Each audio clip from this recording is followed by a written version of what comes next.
Son las 7:30 en punto de la mañana. En Primera Página vamos a conversar con nuestro segundo invitado del día de hoy, Negal Morales, quien es secretario de la Asamblea Nacional, como ya saben, y también dirigente del Partido Acción Democrática. Varios temas en agenda, uno de ellos, como saben, el antejuicio de mérito en contra del presidente de la República, Nicolás Maduro, que se dio la semana pasada, y también otros de interés porque Negal ha declarado incluso sobre el tema de la Cumbre de las Américas y lo que esperaba se pudiera discutir en esa octava cumbre que se desarrolló hace poco menos de 2 semanas. Bienvenido. Hola Derek, un abrazo, ¿cómo estás? Por favor, un placer tenerlo aquí con nosotros, recordando viejo tiempo cuando era reportero en el Parlamento también. Así es. Bien, vamos a comenzar la entrevista diciéndole o preguntándole qué sigue después de este antejuicio de mérito en la Asamblea Nacional que se aprobó en contra del primer mandatario nacional, porque hay muchas expectativas al respecto con esta acción que se llevó por parte del Parlamento. Sí, bueno, mira Derek, en primer lugar, todo el pueblo venezolano ha abrazado, ha saludado, ha celebrado la valentía de todos los parlamentarios que estuvimos allí en una sesión histórica,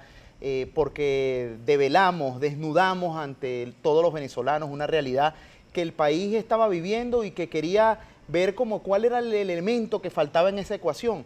Esa ecuación tiene los ingresos petroleros más astronómicos de toda la historia del país y por otro lado esa ecuación, el resultado era la gente hurgando en la basura, los servicios públicos destrozados, sin medicinas los hospitales, la gente yéndose a buscar oportunidades en otra parte y decía, bueno, ¿qué hay en el medio? Una de las respuestas ha sido el caso de Odebrecht. 1.7 billones de dólares que están involucrados en obras que están ahí inconclusas, la línea 5 del metro, los metrocables de La Dolorita y de Mariche, los ferrocarriles que son monumentos a la desidia y a la corrupción. Entonces los venezolanos, cuando vemos el caso de Odebrecht, el control de cambio, las cuentas en los bancos de Andorra, en general dicen, ah bueno, entonces ahí sí veo dónde es que está dilapidado los dineros de los venezolanos y desnudar esa realidad, continuar aflorando lo que ha sido el drama venezolano, nos permite seguir llevando adelante investigaciones importantes que permitan decirle a todos los venezolanos que este gobierno no puede continuar, que pretender ahora perpetuar al gobierno más corrupto de la historia también, como todos estos casos lo develan, es simplemente un despropósito, es un despropósito antihistórico, porque lo que pretende hoy Nicolás Maduro es hacer un parapeto allí el 20 de mayo y después decir que, bueno, que fue legitimado, que alguien participó allí y le dio visos de legalidad. El país entero reclama que Venezuela tenga un cambio en positivo. Mira, Derek, yo estuve el fin de semana en Valencia reunido con algunos dirigentes del Frente Amplio porque estamos preparando una protesta para el viernes de la cual ya vamos a hablar. Y cuando nos asomaban la realidad, uno de los que nos reunimos fue el doctor Limas, que es el secretario general de allá, y otros dirigentes del Frente Amplio. Nos planteaban, mira Carabobo, en el caso de los hospitales un desastre total. El hospital Carabobo no tiene agua, la gente agarra potes para poder bajar los baños del aire acondicionado, las cirugías, 2 de cada 3 cirugías se contaminan. La basura está completamente llena en el hospital, no hay insumos médicos, un desastre la salud. Te vas para la calle, las calles oscuras, terribles. El agua, abren el chorro del agua y el agua sale sucia, negra, con mal olor, inclusive con heces fecales. Totalmente, pareciera que el carro de Drácula se le fundió la máquina allá en Carabobo y totalmente destrozados todos los servicios públicos. La electricidad viene de vez en cuando, fuimos a una casa y entonces una cocina de gas y arriba una cocinita eléctrica chiquitica. Y bueno, ¿y esto qué pasó? Bueno, es que el gas no vino más nunca. Entonces, ante un desastre tan grande como el que hoy está viviendo Venezuela, pretender darle continuidad a ese gobierno es simplemente poner a sufrir a los venezolanos, es crear más ingobernabilidad, es destrozar mucho más al país. Lo único que ha exportado Nicolás Maduro es talentos y modelos represivos como ahora se lo están copiando en Nicaragua. Entonces, lo que estamos haciendo nosotros es seguir alzando nuestra voz en el Parlamento Nacional y en la calle para que todos los venezolanos a una sola voz rechacemos lo que hoy se pretende hacer con nuestra patria. Ahora, voy con las reacciones que esto ha generado. Voy a tratar de hacerlo en orden cronológico. Les recuerdo a los televidentes que si nos quieren escribir, @Primera Página es la cuenta en Twitter, con respeto para preguntas o comentarios que quieran hacer a nuestro invitado el día de hoy. El primero en pronunciarse sobre esta acción fue el fiscal general de la República, Tarek William Saab, quien calificó como ilegítimo algo que además aseguraba no existía, que era nulo e inmoral, e incluso, y allí va mi pregunta directamente, decía que era peligroso que los diputados de la Asamblea Nacional aprobaran algo que había solicitado un Tribunal Supremo de Justicia, según él, ilegítimo en el exterior. ¿no les da temor que pudieran hacer alguna acción en contra del Parlamento por haber aceptado esta solicitud por parte del Tribunal en el Exilio y también del exfiscal general de la República, Luis Ortega Díaz? Qué bueno que lo dices, Derek, porque esta es una oportunidad extraordinaria para resaltar la valentía de un parlamento que no es la primera acción que toma. Ese parlamento valiente, lleno de parlamentarios que inclusive para ingresar a la Asamblea tienen problemas, que no cobran sueldo, que son permanentemente amenazados y asediados. Para nadie es un secreto que el propio día de la sesión parlamentaria nos dijeron que nos iban a mandar a los colectivos para la puerta de la Asamblea.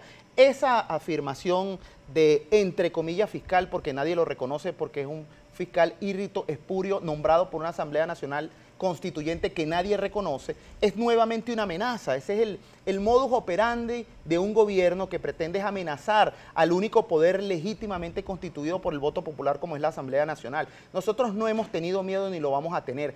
Allí molieron a palo al diputado Armas y al diputado Américo de Gracia, y ahí estaban los 105 parlamentarios que votaron por la resolución de continuar el juicio político. En el fondo, el hecho histórico fundamental es que una asamblea legítimamente constituida, con una fiscal que está en el exilio perseguida política, pero que es la fiscal general de la República, y con unos magistrados que fueron nombrados por esa Asamblea Nacional, están haciendo conjunción para aflorar lo que hoy es el drama venezolano. Lamentablemente, el caso de Brecht en Venezuela, por el estado de indefensión jurídica que tenemos, un Tribunal Supremo de Justicia que sigue operando allí, pero que todo el mundo sabe que fue nombrado por procedimientos írritos, como fueron los magistrados express, que fueron nombrados para decapitar al poder legítimo de la Asamblea Nacional y que hoy sirven nada más para cercenar los poderes de la Asamblea y para dictar sentencias e impedir que se investigue en Venezuela. En todo el mundo ha permitido que salgan presidentes en ejercicio, que se enjuicie a presidentes que han salido de sus mandatos, que se abran investigaciones,